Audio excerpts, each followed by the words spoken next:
Mi nombre es Rommel Escobar, estudiante de la Facultad de Medicina y Cirugía en la Universidad Central de Nicaragua.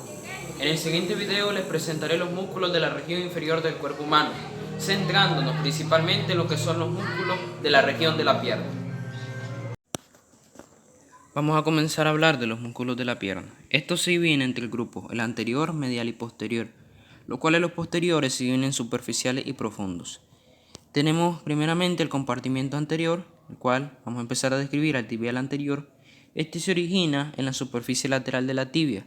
Se inserta en lo que es la superficie medial inferior del cuneiforme medial y la superficie adyacente de la base del primer metatarsiano.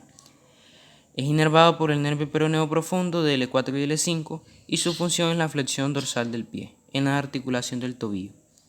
Luego tenemos a lo que es el extensor largo del hallux, el cual se origina en la mitad medial de la superficie medial del peroné y se inserta en lo que es la superficie dorsal de la base de la falange distal del dedo gordo.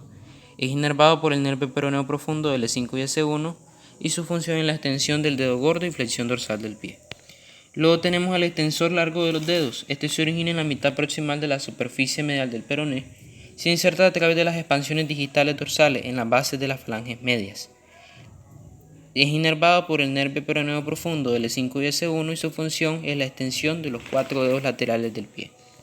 Tenemos luego el tercer peroneo o peroneo anterior. Este se origina en parte distal de la superficie medial del peroné y se inserta en lo que es la superficie dorsomedial de la base del quinto metatarsiano.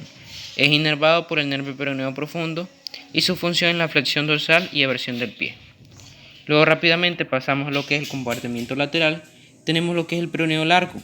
Se origina en la superficie lateral superior del peroné y se inserta en la superficie inferior de las caras laterales del extremo distal del cuneiforme medial y la base del primer metatarsiano.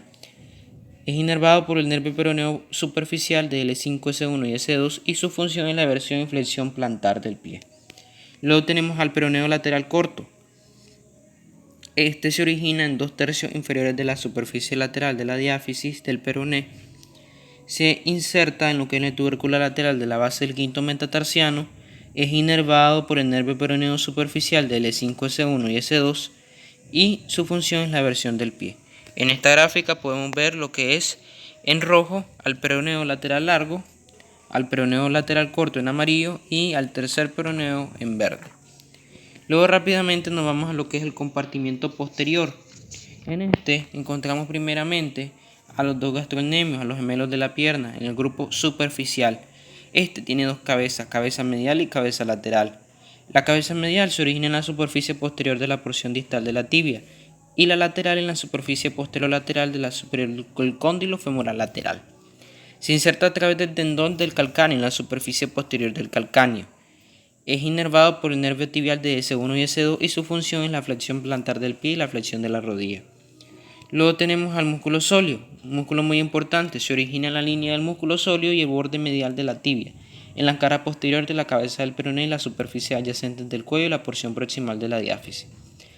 Se inserta a través del tendón del calcáneo en la superficie posterior del calcáneo e inervado por el nervio tibial de S1 y S2. Su función es la flexión plantar del pie.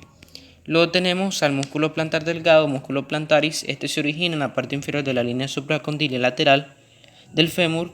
Se inserta a través del tendón del calcáneo en la superficie posterior del calcáneo.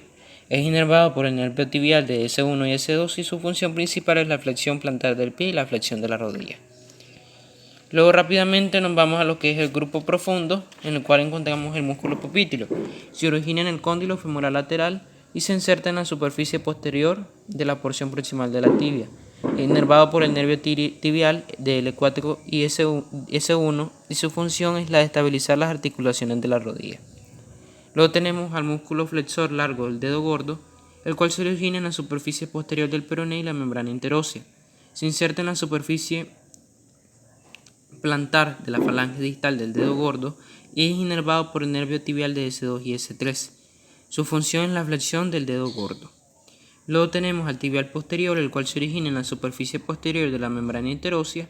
Se inserta sobre todo en la tuberosidad de la región navicular. Es inervado por el nervio tibial del L4 y L5 y su función es la inversión y flexión plantar del pie. Luego tenemos por último al flexor común de los dedos. Se origina en lo que es la tibia en la cara medial de la superficie posterior de la tibia, se inserta en las superficies plantares de las bases de las falanges distales de los 4 dedos laterales. Su inervación la realiza gracias al nervio tibial S2 y S3, y su función es la de flexionar los 4 dedos laterales del pie. Hasta acá ha llegado mi presentación, muchísimas gracias.